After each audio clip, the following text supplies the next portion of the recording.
For many years, scientists have been trying to figure out the best way to score a dribble, with next to no success. That was until the term mind games got introduced to Rocket League and players started becoming unpredictable weapons. Well, that was random. Today we'll be talking about mind games, ladies and gentlemen.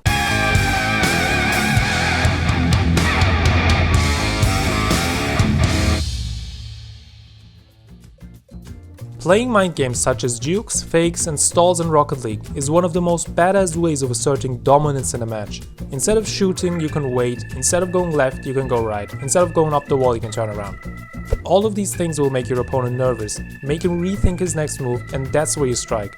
I want to talk about two main things in this video, which are first of all, reading the certain situations on the field, making the right decisions, and then of course the juke itself.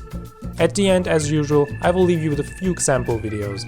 But before we go for any of these plays, we need to be 100% sure the situation allows us to do so. We need to ask ourselves, where is my opponent, where am I on the field, how fast is the ball going, and how dedicated is my opponent in hitting the ball. If you can answer all of these questions, then you're good to go. Let's look at this position as an example. First question, where is my opponent? He's near his own goal. Second question, where am I on the field? In my opponent's half. Third question, how fast is the ball going? It's slow enough for me to catch up with the ball and control it, and fast enough for him to see this as immediate danger. And last of all, how dedicated is my opponent in hitting the ball? Well, he is driving full speed towards the ball, so what do? Here is where we have to think outside the box. If we both continue to drive towards the ball with our constant speeds, we'll end up hitting the ball at the same time. He probably is aware of this too, so he's likely to see this as a 50-50 tackle and try to intercept your hit. Why don't we just act like we are going to challenge the ball and leave him thinking we're going for a 50-50 tackle? Here are more examples. This time, I won't say anything and want you to think for yourselves. I'll play the clips and stop and you're gonna tell me if you would go for the juke or not. Ready?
Well, as you can probably tell, different situations require different approaches, and timing as well as awareness of your surroundings are critical factors when it comes to successful fakes.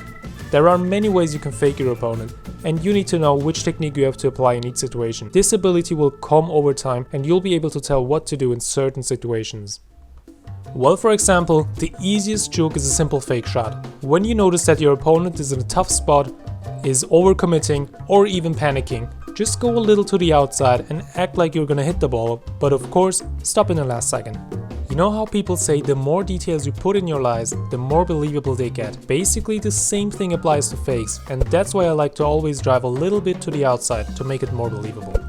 And another very easy technique is the fake shot on a straight line. This requires next to no mechanical skill whatsoever.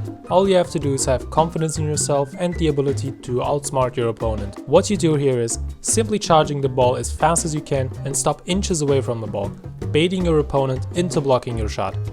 Most important thing here is your timing though. Really try your best to stop as late as possible, as defenders only jump in the last possible moment, so you really want to stop at the very last second.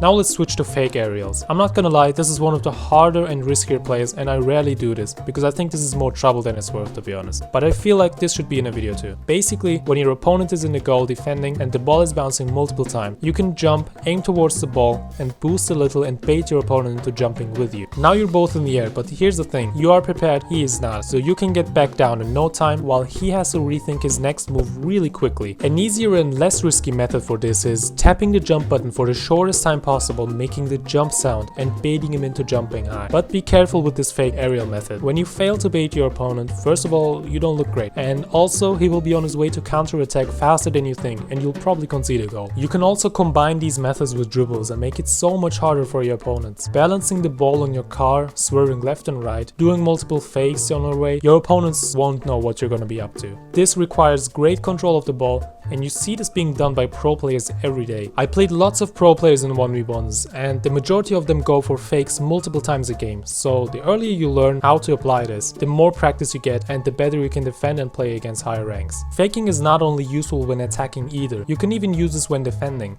A friend of mine calls this shadowing. It's when a defender is being passive and ready for any sudden move. Doing this, you can choose whenever you want to strike and challenge the attacker. And here's when faking comes in place. Your opponent has control of the ball, move towards him and immediately turn around to continue shadowing him. This can make the attacker react to your supposed attack and he might give away possession. If it doesn't work, don't worry, because you're already back to shadow him and you can try it a second time even now. I've now presented you the basics of mind games in Rocket League, and I hope this video could help you. I'll now leave you with example videos to show you some different situations and me applying different techniques on ranked matches. And as always, thank you for watching, don't forget to subscribe, and I will see you next time.